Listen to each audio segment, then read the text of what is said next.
La droite remporte 7 régions, Île-de-France notamment. Une seule ligne de conduite pour rassembler les Français, la République. À la gauche, ce sont les régions en rose, on conserve 5. La République qui protège, garantit la sécurité de tous, qui se montre intraitable face à la menace terroriste, au djihadisme, à l'islamisme radical, et qui affirme la laïcité comme socle commun, un socle qu'on ne peut pas remettre en cause. Je conteste cette semaine le bilan qu'on a vu un peu partout des régionales, et qui consistait à dire qu'il n'y avait que des perdants, ou que des demi-gagnants, que sais-je encore. Parce que je pense qu'au contraire, le bilan il est très net et très cruel pour la gauche.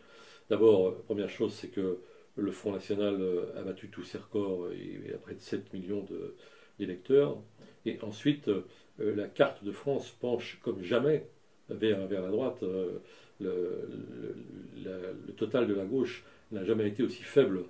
Et donc, c'est une bérésina, en fait. C'est pas du tout une demi-défaite ou une demi-victoire. La manipulation a consisté à maquiller dans cette réalité qui est sociologique, qui est celle des déplacements en profondeur de la société, par ce qui s'est passé dans l'entre-deux tours.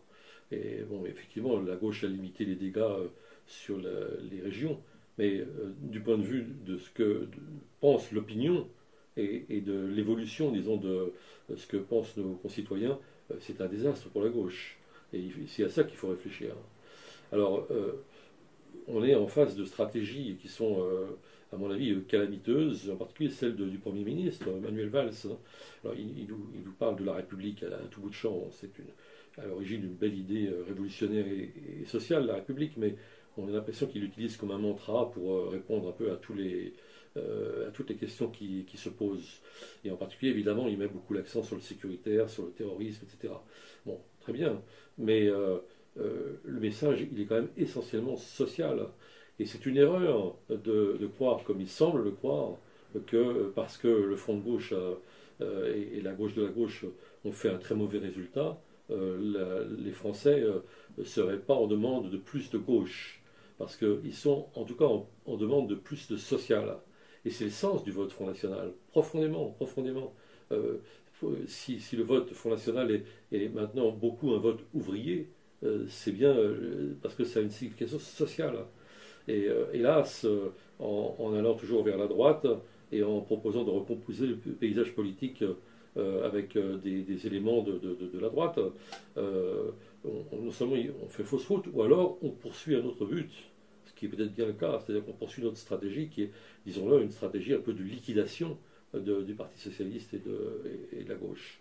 Donc il faut savoir qui va pouvoir présenter une alternative pour sauver la gauche tant que c'est encore possible, c'est-à-dire sauver en fait la question sociale et la représentation de tous ceux qui sont les oubliés de la représentation politique, les orphelins de la gauche, et qui se tournent vers le Front National précisément aujourd'hui.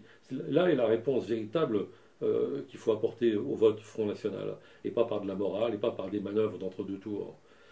Alors évidemment, on pense à la gauche de la gauche, mais elle a fait faillite dans cette élection, et le Front de gauche a fait faillite aussi. Donc il faut rebattre les cartes, repenser toutes les valeurs, repenser culturellement, qu'est-ce que c'est que la gauche, quels sont les grands thèmes qu'elle doit développer, peut-être sur le temps de travail, probablement sur la fiscalité, autrement dit sur un nouveau partage des richesses. Il faut s'inspirer aussi de ce qui se passe à l'étranger, bon, peut-être Podemos, que sais-je encore. Enfin, il y a beaucoup de choses à repenser.